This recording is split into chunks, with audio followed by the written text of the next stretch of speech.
get everything recording and do the. It's going now. Happy Friday, everyone. So this is Greg Dixon here with Shared Visions Unlimited, and I'm talking with Jason Ross. He's the writer of Gnoll's Honor.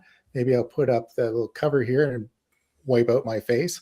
So that, so there we go. And what we're going to talk about is about the book itself, and also the publishing and marketing journey that Jason took. So, Jason, maybe you can introduce yourself a bit better than I did, and tell us what you want to tell us about Gnoll's Honor. Yeah, certainly. So, my name is Jason Ross. I've been, I'm a aspiring writer and also a digital marketer with 11 and a half years of experience in doing high conversion, SEO optimized websites for small and medium businesses using marketing strategies that were designed to work for smaller businesses on a smaller budget.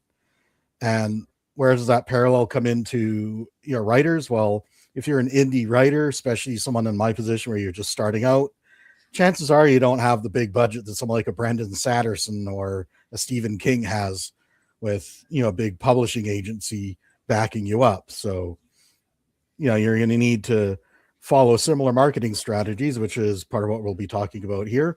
But also we'll be talking about a bit about the book Gnoll's Honor itself. So you've probably never heard of the book before, and because I've not yet published it, it's currently in between second and third draft. I'm waiting for beta readers to finish giving me their final report so I can do the third draft on it, and then beyond that it'll be maybe a fourth draft if necessary before getting into publishing. So what the book is about, its core premise is really about honor and your expectations and perspective, and how what you might think as good or evil can shift based on your perspectives. Typically gnolls in fantasy are usually used as the frontline meat wall brutes of the villains. They're typically depicted as bloodthirsty, violent, not very bright. And in my world, though, I built it around the concept of free will. So, really the gnolls in my world, they can tend towards being, your traditional gnoll, but they don't always have to be that way. And that's kind of the core concept that I start with. And the book starts off focusing on a war between a particular clan of gnolls that the main character, Takash Kren, comes from, as he's, just on the verge of coming of age to become, a full adult within his clan. And a human kingdom called the Tardrell Kingdom. And what the war is all about is they're fighting about land. The gnolls were already there. The humans want to build a road right through the middle of the gnollish lands, and conflict ensues. So your classic, people get, get into war and killing each other over land. So that sounds like a lot of fun. Oh yeah, it is. Yeah. And would you describe it as a graphic novel or what? It's a traditional novel. I will have some illustrations. Oh, okay. Yeah. We'll be including in it, but it is, your traditional novel. So it's really, it's really story heavy, and as well as I also take a writing approach of deep immersion in the characters. So when I'm writing from, say, just to shorten his name down, Tack's point of view, I'm really putting in the effort to think like, how would a gnoll think, and then trying to write from that perspective. So, for example, when it's from the point of view of a gnollish character, they're going to be thinking in terms of, man, woman, child, boy, girl, is from the perspective of what is their own. And if it's not their own, then they'll add, qualifier to it to describe it more. Right. So from tax point of view, I would be a human man, you would be a human man, and the Knowlish men and women would just be men and women. Right. Because do we qualify other human beings as with a description of human, or you just understand it because that's what we are? Then Okay. part of the other challenge then gets into, of course, humans tend to be very vision centric and our observations. So that becomes another challenge. Is the Knolls, they're kind of a anthropomorphic hybrid of human and hyena. So their hearing, their sense of smell, it's going to be more acute than ours. So that creates another shift in the perspective, is making sure to remember to give descriptions that also bring in scent and make that a much more key part of how they see the world, as well as sound. And then remembering to turn that off and shift to how humans see the world when I'm writing from the perspective of a human character or an Right. elven character or anything like that. Okay.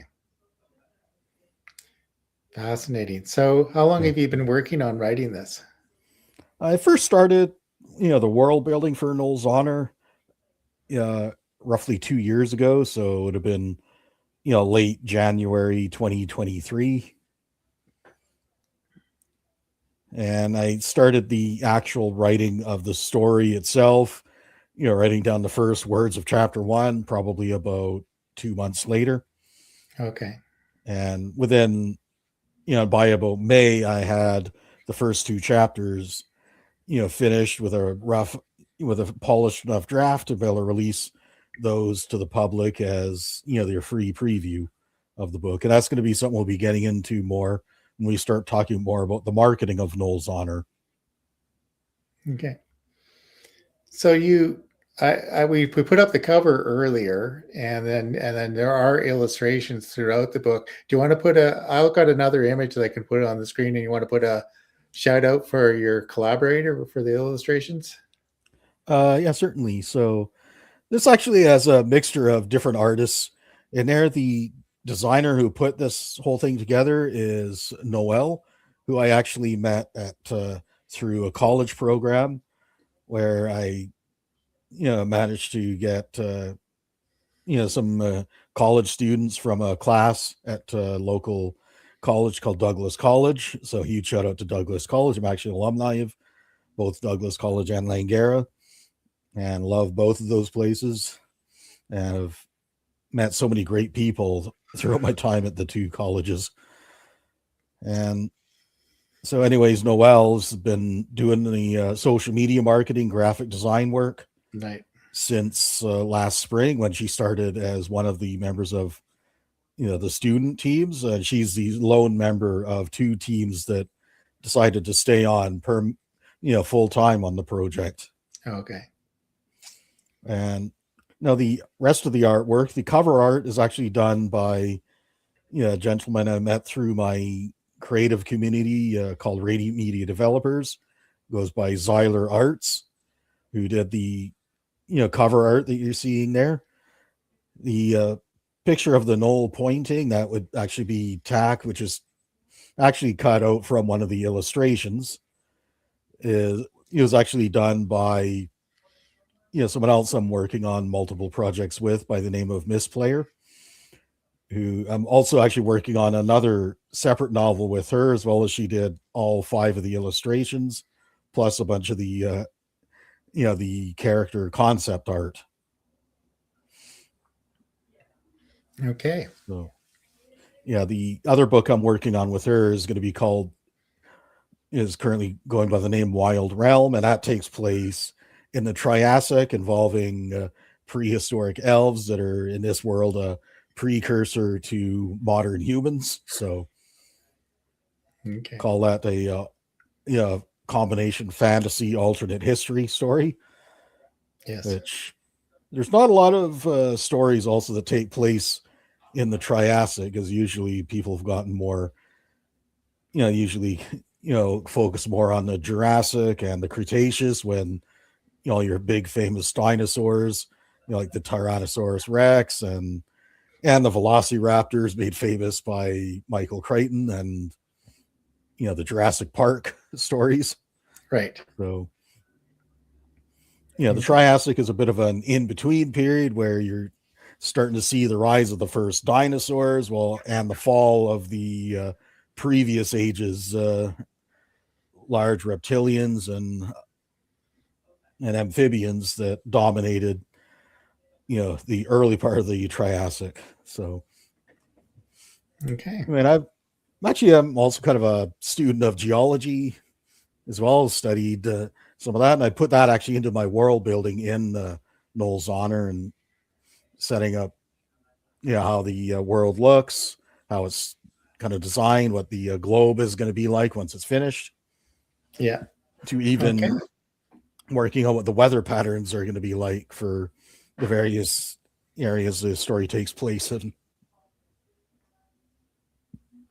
Okay. So So the other Frank Herbert was big into weather patterns and Dune. That's a yeah, part of the theme of the books, really.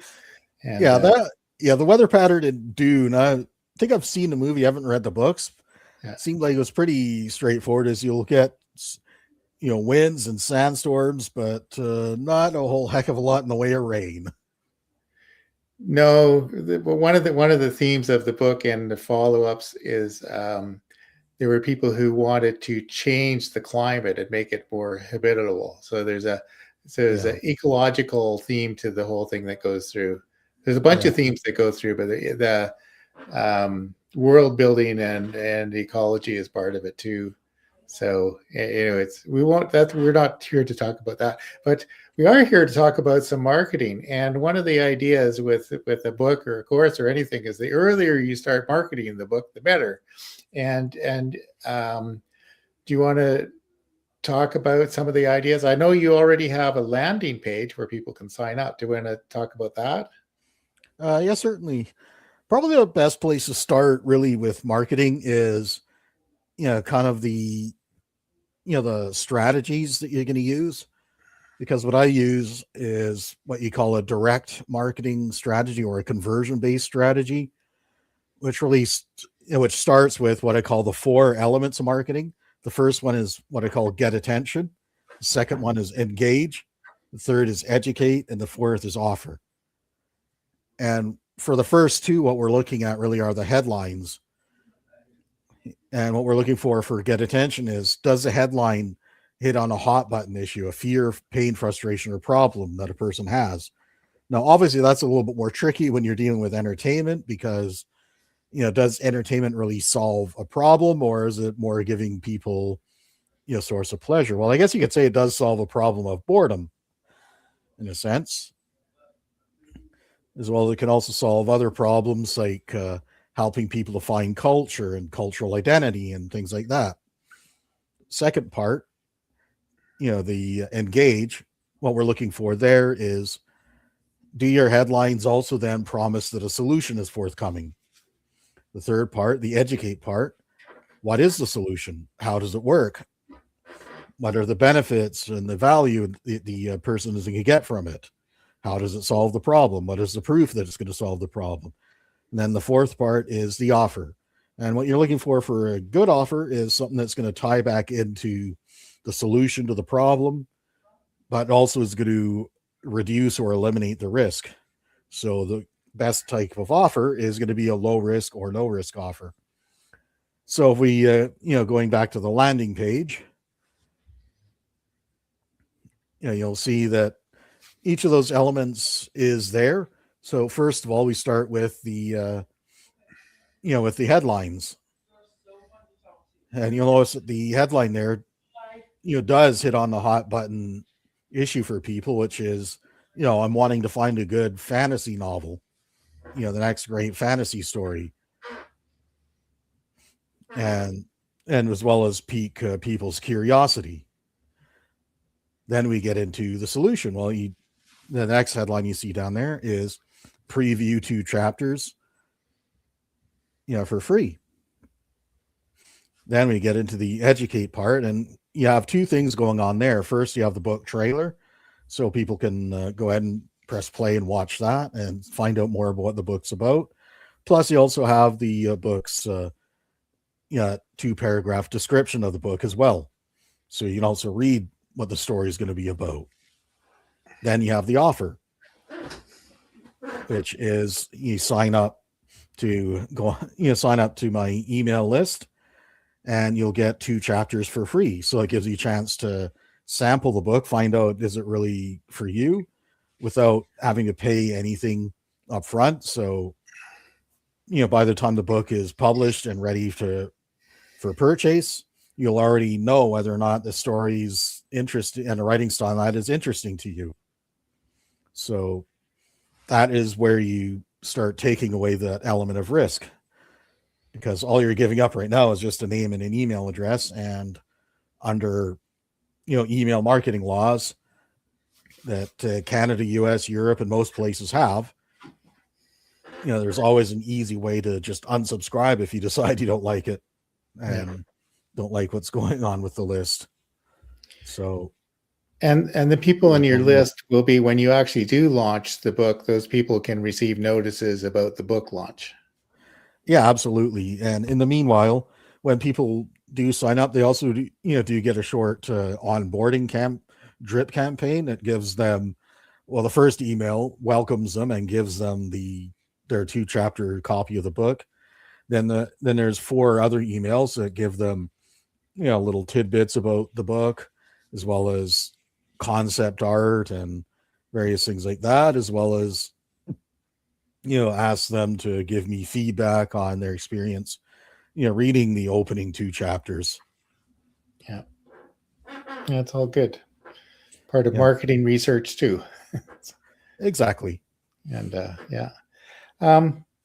so when you get closer to your book launch, what are your strategies for that? Well, in addition to the landing page, of course, I'm working with Noel on social media campaigns, which we're currently releasing content on YouTube, Rumble, as well as X, Instagram, and LinkedIn. So YouTube, Rumble, we're primarily focusing on video content and sharing that out, which, things like, so far it's been mostly trailers, though we also do have, writing tips and, some behind the scenes stuff, in the works, for, over the next couple of months to start releasing, some of that type of content as well. And then, beyond that, there's also, budget permitting, plans to do some pay-per-click campaigns to drive more traffic to the landing page. Because although, the social media campaigns are, doing great for raising awareness and building up a social following, social media platforms tend not to like driving traffic to other sites. So it makes it a little bit tough to build the email list up through those campaigns. Yeah. So for that, you need a little bit more of a direct approach and give them that incentive to, drive those clicks. So what platform are you going to use to publish the book on? I'll be publishing the book in 4 different formats on Amazon. There'll be a hardcover, a paperback, an audiobook, and a ebook format. Okay. Shall we take a look at your little trailer? Sure, if you want to.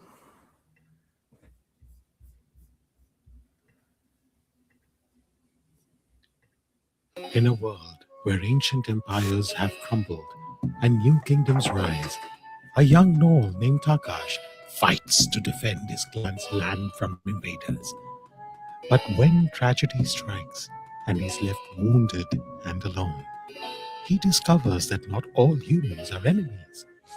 With newfound allies and a determination to unite his people and end the bloodshed, he embarks on a dangerous journey of diplomacy and redemption, where even his greatest enemy may become his closest friend.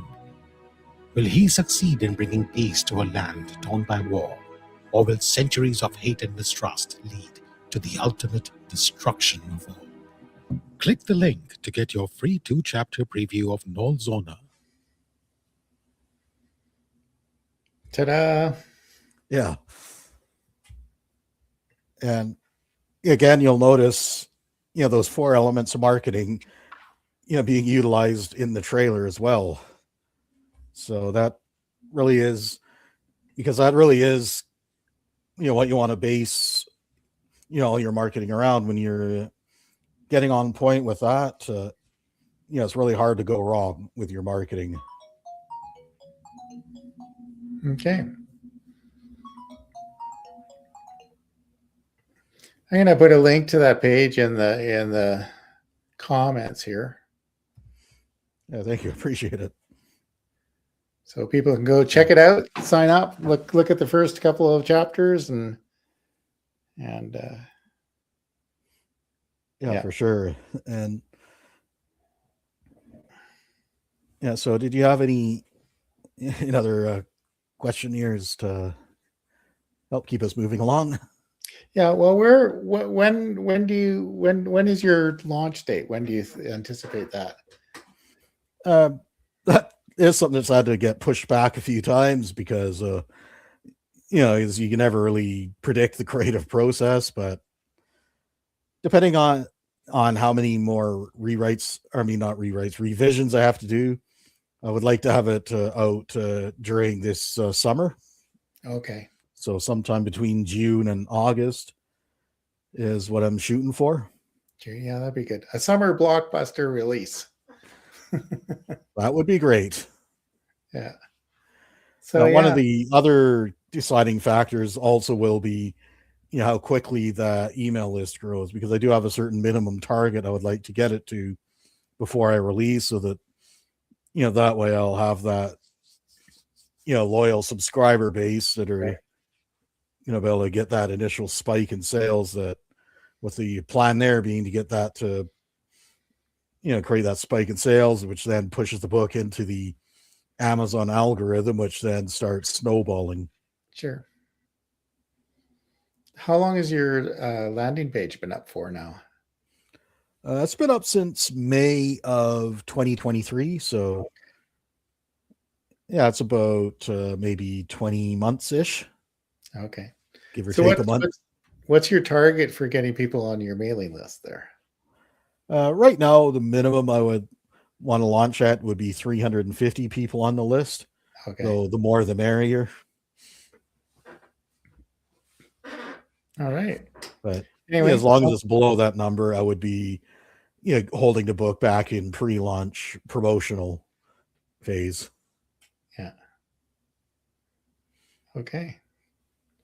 Sounds pretty exciting. Yeah, for sure. And so this is your first book, right? Yes, this will be my debut book. As far as books I intend to publish, I did actually write a novel prior to this, although that was more of a fanfic novel, which is what actually got me into writing in the first place, from just creating stories for myself, but never writing them down or sharing them, which is actually in a completely different genre from, the medieval fantasy themes of Gnoll's Honor. Right. Because that was more of a kind of a spy thriller cyberpunk novel set is a fan fiction set in the world of Five Nights at Freddy's. Yeah. As a story that takes place as kind of an alternate timeline following, the game's security breach. Right.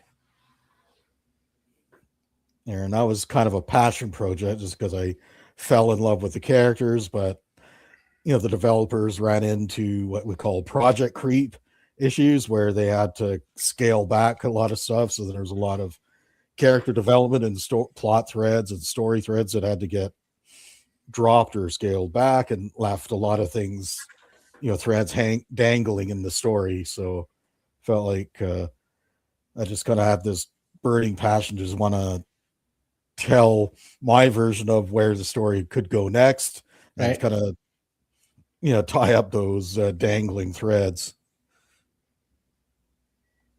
And then it was actually within a month of finishing the first draft of that book, which I called Security Breach: The Aftermath, that Yeah. I ended up starting Gnoll's Honor. Okay. Which, that one there actually started with, basically I was getting these kind of mental movies of stuff happening involving you see a bunch of different events involving the main character attack, and as well as the other main character of the story, Baron Shan,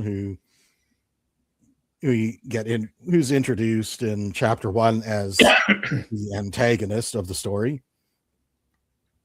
And basically it started out with kind of the premise of of Tack's clan gets raided and pillaged, and so then they're going on a retaliatory strike to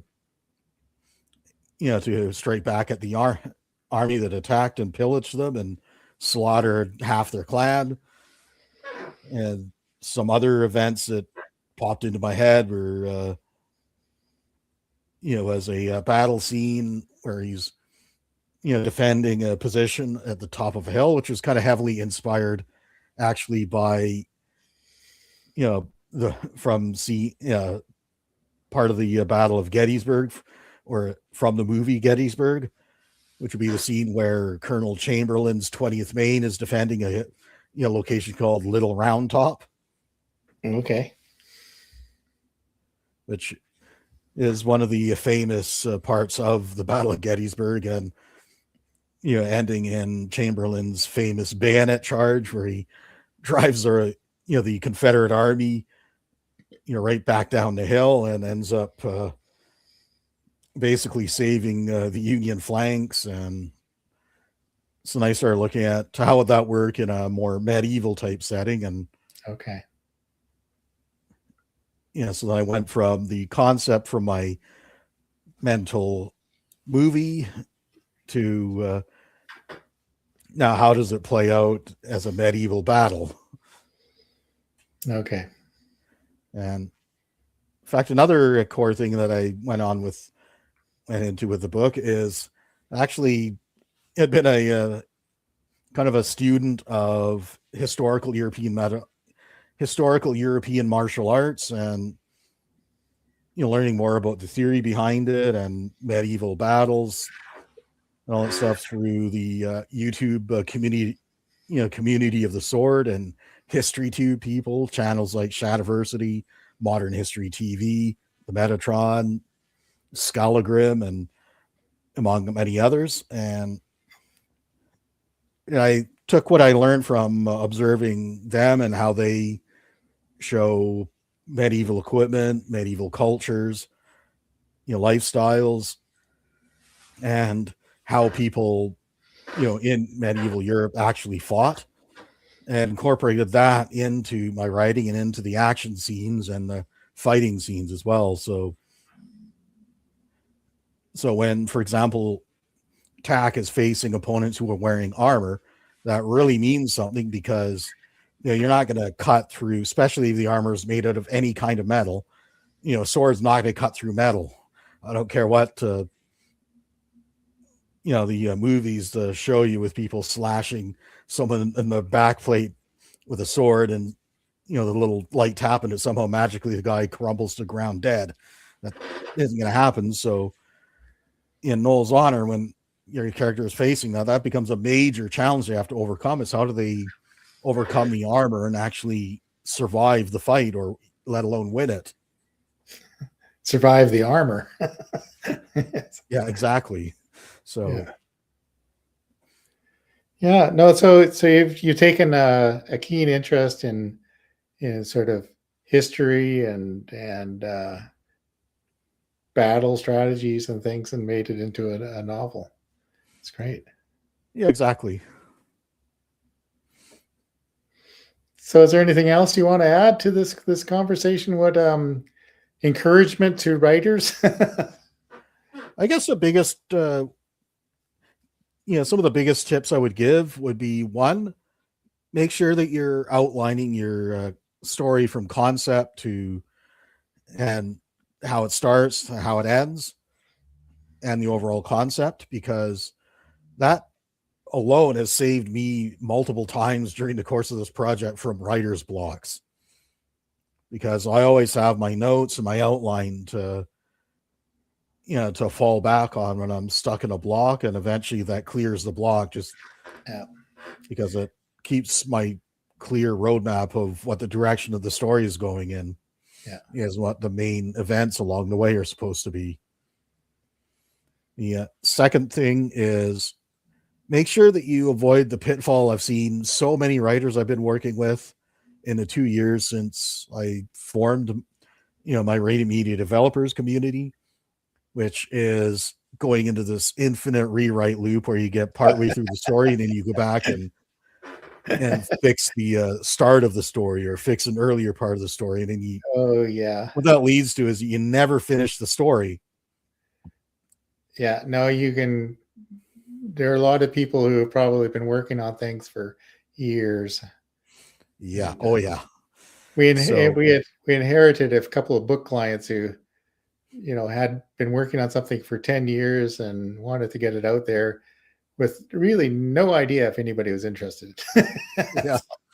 So that would be the second major thing, is make sure that once you start writing your rough draft, realize it's a rough draft. It's not going to be perfect. There's going to be a lot of things you're going to need to change, but make sure that you resist the temptation to go back and make those changes immediately. And first, finish the story. Once you finish the story, then you can go back and start working on revisions. And eventually you're going to want to also bring in an editor to help you out with, your revision process. Beta readers are also very helpful in working your way through the revision process as well, because between them, they'll spot a lot of things that you as the author of your own work will miss. Right. Because the tendency when you're reading your own writing is to see what it is you intended it to tell, not what it actually does tell. Say, I have even for me, I even look back. I even like what I wanted to say was in my head. It didn't come out the fingers. Exactly. And so anyway, I'm going to go back. I'm just going to really reinforce this outlining idea. I didn't always outline, but now I outline, and I think if you've got a good outline, the rest is just filling in the gaps. Right? It makes the whole thing a lot easier. And I think you also mentioned that you had spent some time thinking about what the world looked like, the geology and all that kind of thing. Did you also create like a character encyclopedia, like you listed off your characters and things about them? Yes, absolutely. I've created an encyclopedia of my characters, the religions, and the there are two religious pantheons that I focus on in Gnoll's honor. So I've outlined those. I haven't outlined others that I could have, just because they weren't relevant yet. And that's another thing, is you can they're spending like 10, 20 years just world building and build a world as intricate as J.R. Tolkien's Middle Earth. But if you haven't written a single story yet, what are you building the world for? Yeah. I mean, if you're just having fun building a world, that's fine. Nothing against having fun building a world, but in my case, I'm building a world because I want to tell stories that take place in it. So that's kind of the primary goal, is to tell stories, and the world is there to help facilitate that. So I build the parts of the world that I need for the stories that I'm currently telling, have enough of the rest of the world there, so at least have a general concept of what it is in case it comes up. And just fill in those blanks as I need to, and keep notes on on the blanks I filled in, so that I keep that stuff consistent. Which is another thing, is I am also filling in my encyclopedia of the world. I am filling in, the history of the world, as I need historical events to reference. And some of it I tend to fill in more detail than what I'll use in the book, which is all right. Just because you create, a historical sequence of historical events for your book. Doesn't mean you need to info dump all of it.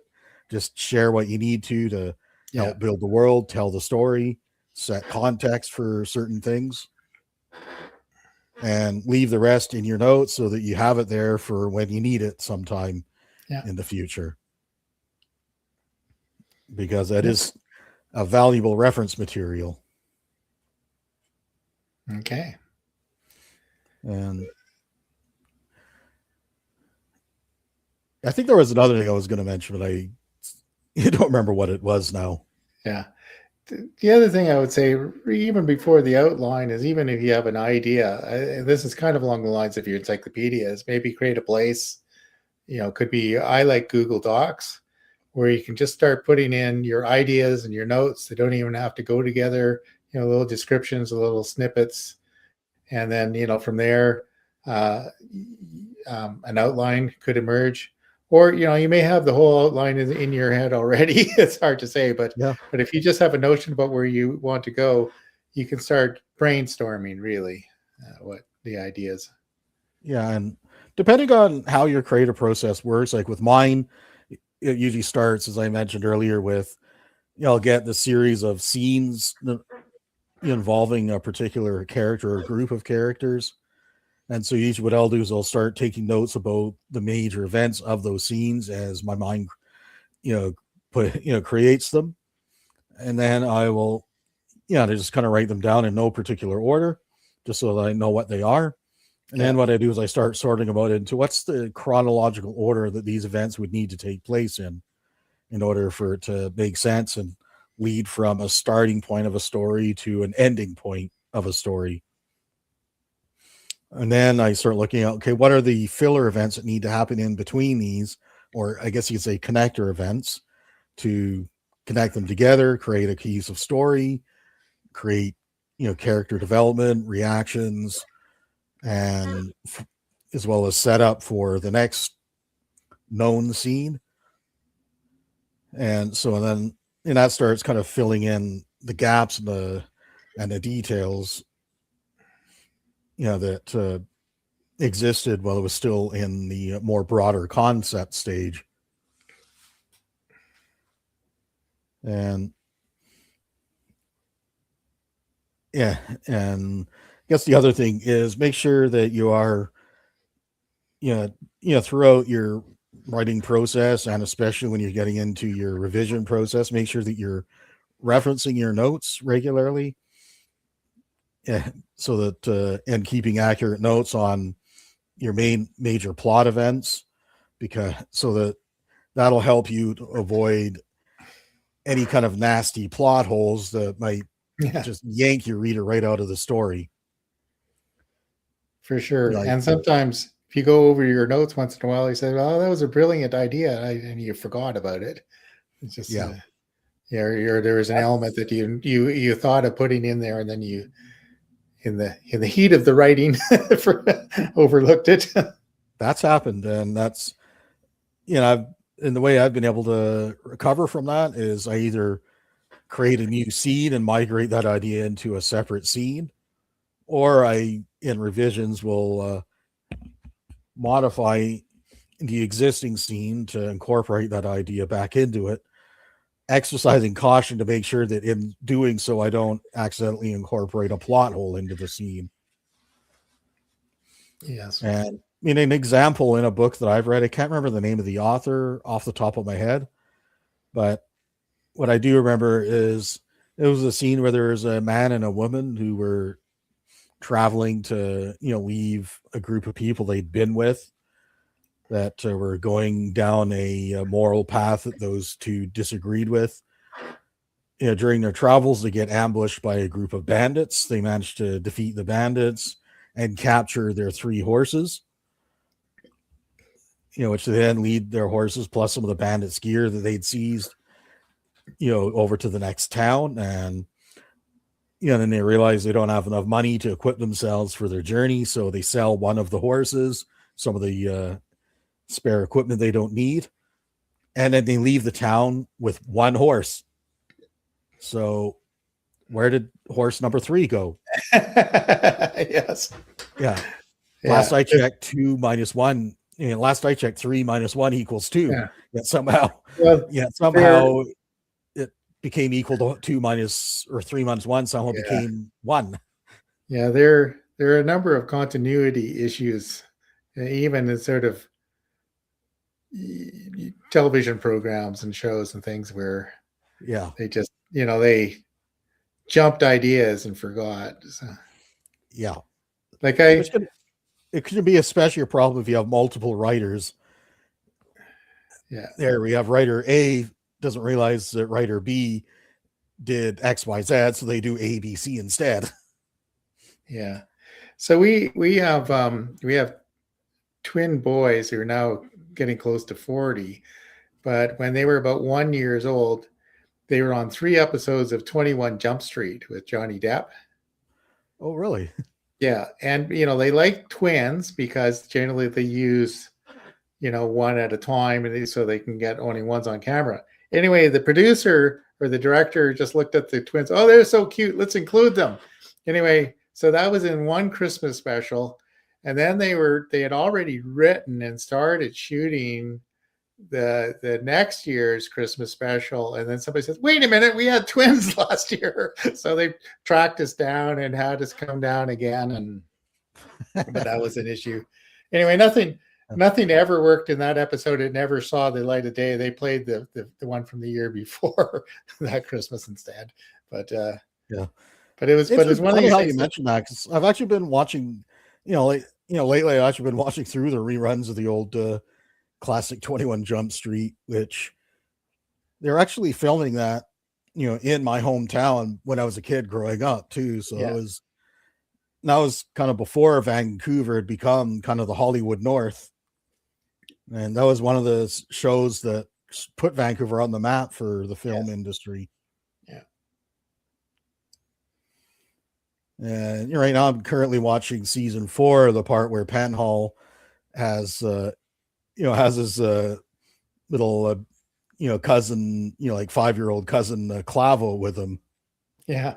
From El Salvador, back in the days when El Salvador was a violent hellhole of rebellions and, drug cartels. Yeah. So it was, it was interesting. It was kind of there are a lot of funny parts in the show, and there are also some serious issues too. So and that's when, Johnny Depp, that was one of his first roles, really. Yeah. I actually didn't realize it was Johnny Depp in it. Yeah. So Johnny Depp was Officer Tom Hansen long before he became Captain Jack Sparrow. Yeah, for sure. And in the first season, we just hung out with all of the actors, all the cast, and we had the same catering. It got progressively worse every year. We were put off in isolation, and we got a stale muffin instead of a real meal. And but it's hard to keep 1-year-olds out of trouble and happy for that length of time. Like, I think we were there at 6 on the first episode. We're there at 6 a.m. and then I think they started shooting at about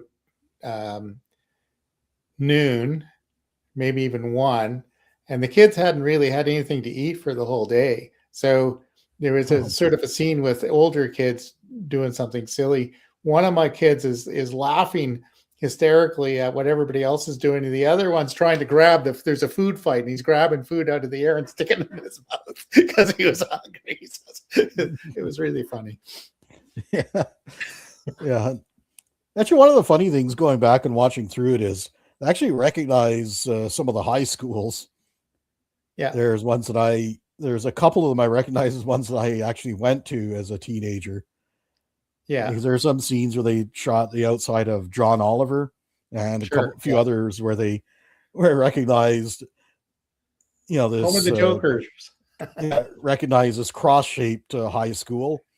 Yeah. With this, with those like metal bar type fences down, the side going along beside a driveway or a walkway up to the front entrance that's piled with bikes all along. It's like, That I remember that place, Prince of Wales.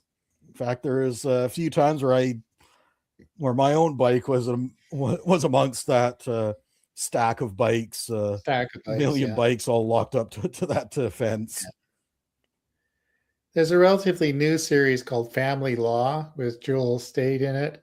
And back in those days, all of those productions pretended to be some American city, but Family Law is firmly located in Vancouver. And one of the parts is they got some beautiful photography of scenes in North Vancouver and Vancouver, the waterfront, all over the place. And so it presents Vancouver as Vancouver. So, Yeah, another one I remember that did that as well, I think, was called Cold Case Files. yeah. I remember watching it around the mid 90s. Yes. It's still on a couple of channels. I watch them once in a while. Oh, really? I didn't realize that. Yeah, it's on one of the slightly newer than Bonanza, but Yeah. yeah, those are interesting things. They did that really well, that program. Yeah. Yeah, I remember. I remember following it for the first couple of seasons regularly, and then after that, they started doing the thing of playing musical chairs with its time slot, and I kind of lost track of it. Oh yeah, yeah. Anyway, I think that's pretty good. Well, thanks for sharing your book journey, and let us know when you're launching, and maybe we'll do another broadcast when you're ready to launch the book.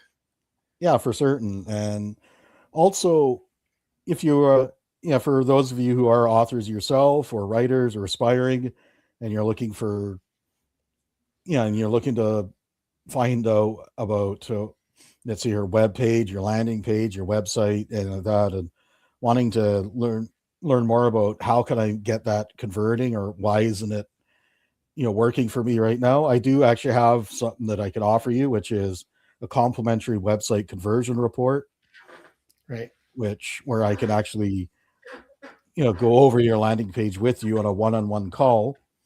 And what I'll do is be comparing that to how effectively are the 4 elements of marketing implemented on it right now. Plus, the fifth thing I also look at is, your general website design and development best practices and how well those are implemented. I'll also share with you what are the main key issues that I found. And most importantly, what are my recommended solutions? Okay. So that way you Sounds come good. out of that session with actionable information that you can actually implement. Yeah. I should probably have the link handy, but where do they go to contact you for that? The easiest way for that would probably be to, email me at jasonross@radiantfreedom.com. Okay. Jason Ross. Okay. Yeah, I am in the process of setting up a landing page that'll lead people into those reports. However, that's not quite finished yet. Now, that one still needs the touch of a graphic designer to get that one fully ready for public consumption.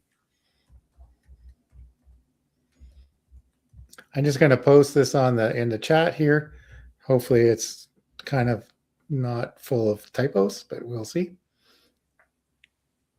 Yeah, I'm just trying to see the chat. I'm not seeing anything in I'm the going to chat. put it. I'm going to put it. Let's see here.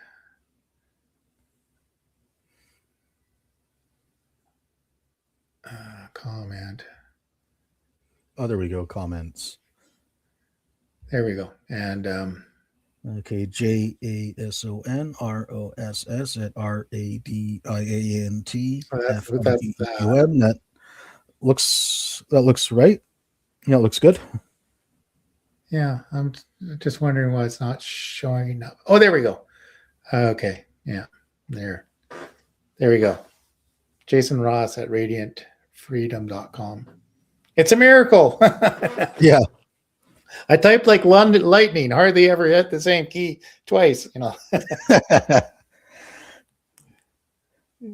So in other words, you move at the speed of lightning and, strike the same place twice as effectively as lightning.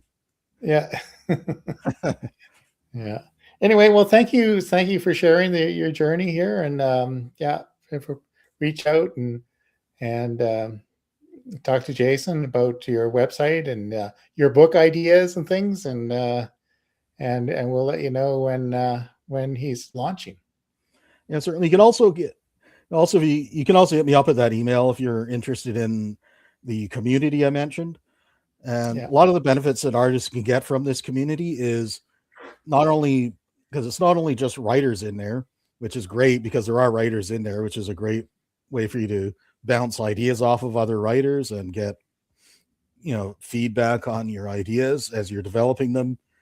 But there's also artists, voice actors, game developers. So there's opportunities for you to do writing engagements, working in collaboration with other people, get other people that are the very people writers often need help with, which is someone to do the artwork for your book, to maybe narrate your audiobook, as well as actually was members of the RMD community that did the trailer that you saw earlier. Okay. So, and that's also how I met the artist that I've been working with on the book, is mostly through RMD. Yeah. All good resources. Exactly. Okay. So, well, anyway, thank you very much for joining, and enjoy the rest of your day. We're in the same time zones, which is a good thing. Yeah. Yeah. All right. And and thank you for having me on. And just remember to keep on writing. Keep on writing. It all starts with the writing.